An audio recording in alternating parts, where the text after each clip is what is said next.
ஜாப்ல சேஞ்ச் கிடைக்கலாம், டிரான்ஸ்ஃபர் கிடைக்கலாம், அல்லது ஒரு ஜாபையே விட்டுட்டு வேற ஜாப் தேடுற மாதிரியான ஒரு சூழ்நிலைக்கு இந்த மாதம் நீங்க தள்ளப்படுவீங்க.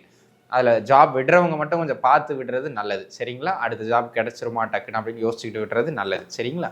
ரைட், அதை பார்த்துக்கிடுங்க.